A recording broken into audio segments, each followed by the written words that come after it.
series of friendships and artistic connections here, New York, Mexico City. They are multidisciplinary artists working across text, music, and image. The table there will be an improvisational field from which they will make a composition never before heard, perhaps never again to be repeated in its exact formulation. It is living verse. She's the author with Ann Waldman of The Velvet Wire, recently out 2 years ago from Granary Press.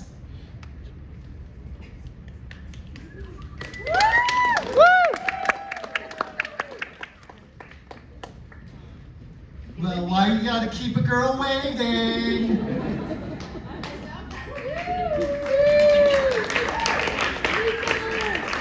wouldn't be art school without the drama. Sorry. It would be art school without the drama. Would it? I guess it would. Okay.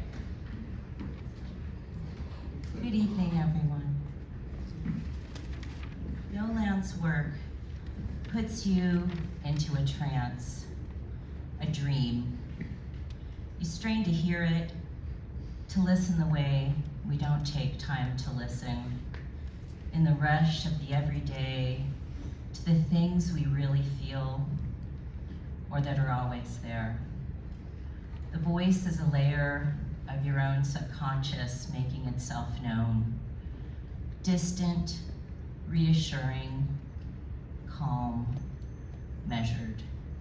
It comforts us in our overwhelm and walks us through the landscape of the horrors this world would rather distract us from with celebrity gossip. Because underneath the trance is war, bombed orphans and refugees, children with eyelids translucent coursing with blood, the disappeared and the ground down, delivered into the hands of the law, priests, professors, doctors, wardens. The hypnotic surface is how the horror gets past your defenses. She's working with what Anne calls the antithesis reality, writing the world against itself, against endless war. The practice underneath is Tomlin. Take in the suffering, send back relief. And what she sets against the catastrophe is small and stubborn. Kerouac Zen lunatics who go about writing poems and also by being kind and by strange, unexpected acts, giving vision of freedom to everybody and all living creatures. The stillness she asks of us is so we can bear to listen and so we can remember that. This quiet intensity is perhaps best captured by the objects she surrounds herself with. Poet and composer Oliver Ray described it. On a table, poem scrolls and fragments lay like weather. An hourglass is turned, a rock holds the papers down. The sand travels in both directions, suspended, less a countdown than a breath for the present. She reads the work the way you'd read tea leaves, and certain pieces step forward. A fragment reaches its end, and it reaches its end and sets out again, reworked into another shape. Poem becomes drawing, the drawing becomes a song you can almost hear. Poet, artist, photographer, filmmaker born in New York, an art school dropout whose education came from the poets, the jazz elders, the hackers and activists of the city and the road. She founded a press, Translucent Flower Press, in the lineage of Ira Cohen's Bardo Matrix. Her books, Authentic Artifice, Photographs and Poetry, Threadbare, forthcoming, and The Velvet Wire with Anne, held now at the Beinecke, the Getty, the Library of Congress, the New York Public Library, and beyond. She's performed at Lincoln Center, the Whitney, the Kennedy Center, the Burroughs Bunker, the Poetry Project, alongside Kronos Quartet in San Francisco, and on New York street corners. In 2025, Roulette Intermedium commissioned her to make a concert-length sonic poem, Double Twilight, drawn from Sri Aurobindo's debate between love and death. The exhibition she made with Anne Mercy-eyed down the Triple Highway was up at Poets House this past year and reopens in January at the Poetry Center in Tucson. In September, she travels to London to perform at the Burroughs Interzone Conference. She performs with musicians never the same way twice. Shahzad Ismaili, Daniel Carter, Luke Stewart, Oliver Ray. She once sang loud, traveling with heroes or gang leaders, poets and horns with the Sun Ra Orchestra on the same stage in the line of Amity Baraka. She carries Blake, beautiful, seeming ethereal, working in justice and mercy and grief and oppression as much as anything bright. She asks what could be more of an activism than making another sense of reality. She and Anne met on a New York street on May Day 2012. A flower passed between them. They've been working together ever since. She came to Naropa in 2013 to film for the documentary Outrider and has come back nearly every year since. Anne wrote an homage to Maria Sabina when she wrote Fast Speaking Woman. No Land takes up the same current. The voice not as production, but as something older passing through a body. Tonight she gives us about 10 minutes of poetry, then a song with Stephen Taylor from Ginsberg's Blake Works, and an empathy spell, a sorrow poem built on taking in what hurts and sending back relief, like Tomlin. Please welcome my friend, the poet Noland.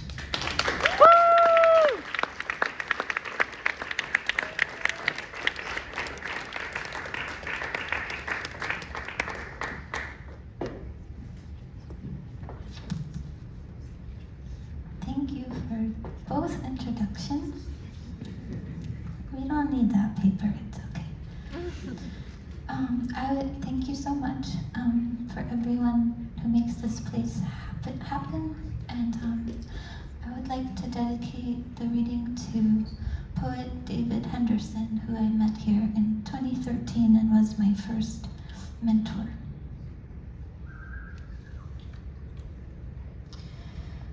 This reading contains quotes. See me after. First poem called Poet's Temple. Oh, sorry.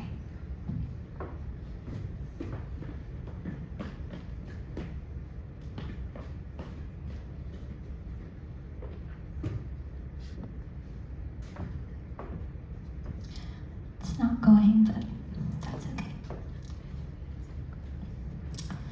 Okay, we're starting. Poet's Temple. For the imagination of the future. Believer in no thing, no dogma, dogmatic, rhythmic rhyme could soothe a poet's spinning mind. Did you not summon the spot where you dream through the sheer power of belief? Mr. Ra with his real, mystery with her ray, the magician's cloak of symmetry's play, and fast can you turn towards a vanishing act where swaths of ice shoot shadows back. Pink fumes cut your teeth, choke out the wish to speak.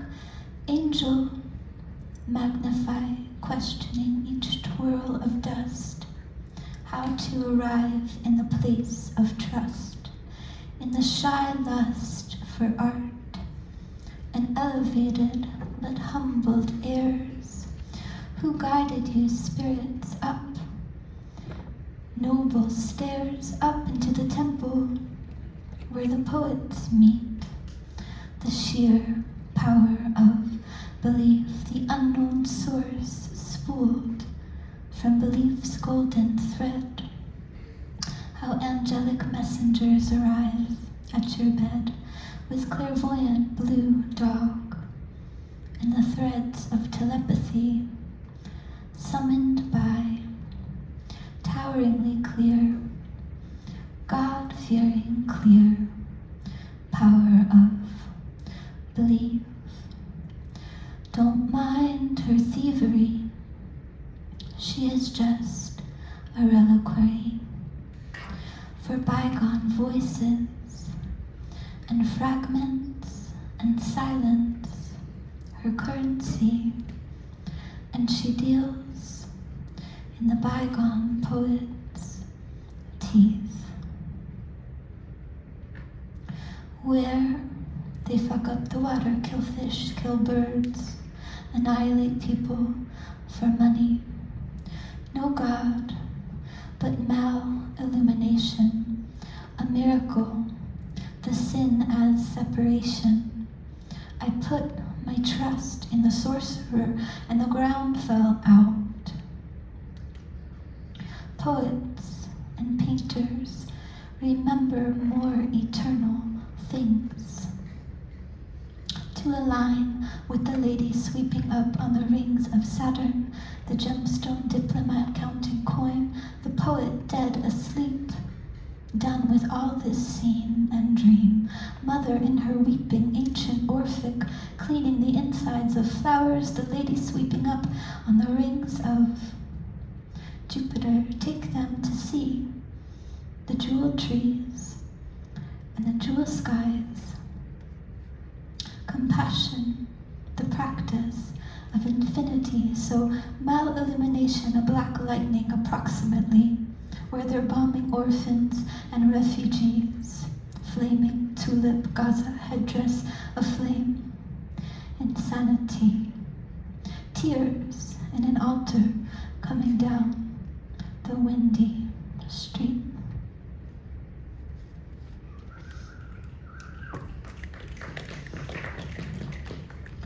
With the farmer whose land irradiates, with the wanderer of no identity documents, with the child on the red tape of belted Bible sans prophets, with the prophet who was not prophet, with the misaccusationed and chemicalized eyed by those with no mercy eyes, with the executioner's wife, sly spy, FBI, with the Ramapo who got pink Ford paint sludge washed over their pining prayers, two clouds found face down in the river, with Naomi's wise stare to the cradle's grave glare.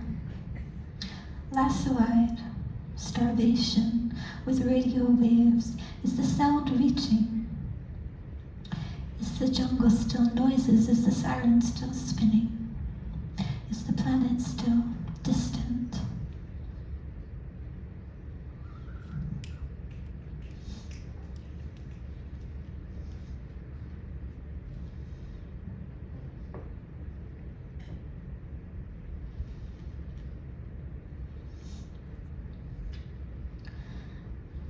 I've been studying some paintings where they have these angels in this particular blue color, and I've been trying to understand why they were blue, more of a turquoise. And then I did some poet math, and I discovered that they were blue because they were breathing, but they weren't exhaling. I figured out why the angels are blue. It is because of internal respiration from Swedenborg. Such speech internally could more fully express sentiments of the mind and floating spirit, to see through matter, to see through angelic breath, turquoise poured on affliction and tears. Of all animals enslaved, the massacre of the innocents for several thousand years.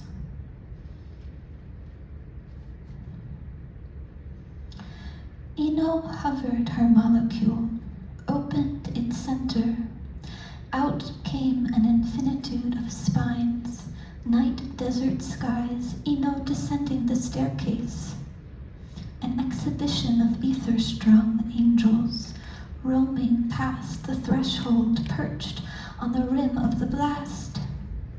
She remained were no drivers in sight, spilling infinity fabrics on double twilight. Then she took a moment of time, and she drew it out, raining blue arrows the way she drew it out into several thousand years, with great care and affliction and many tears, and in every year made windows into Eden.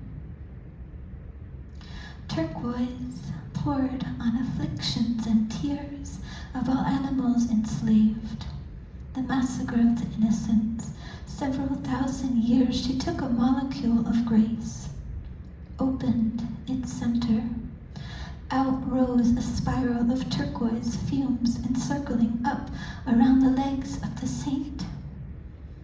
She took an atom of space and opened its center into infinitude and ornamented it with wondrous art. It was auto-hypnosis all along.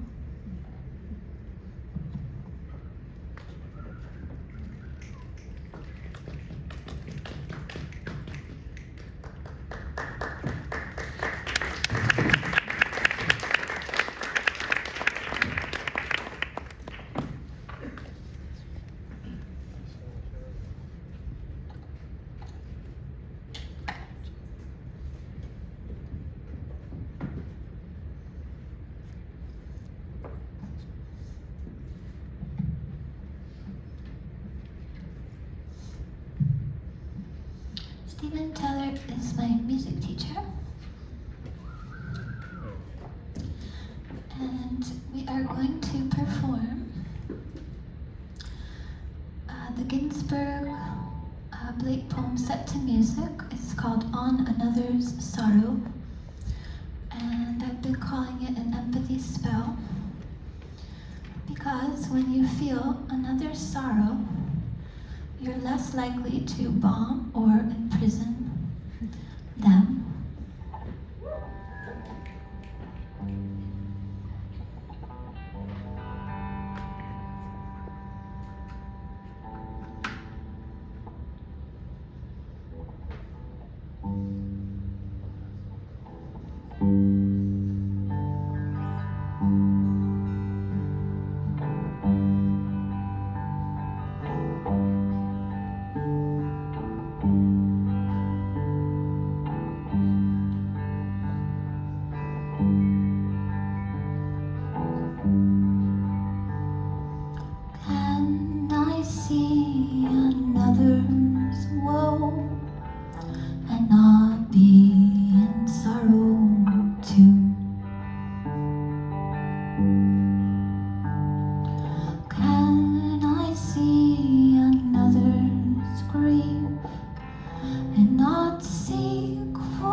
Beside the nest, pouring pity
to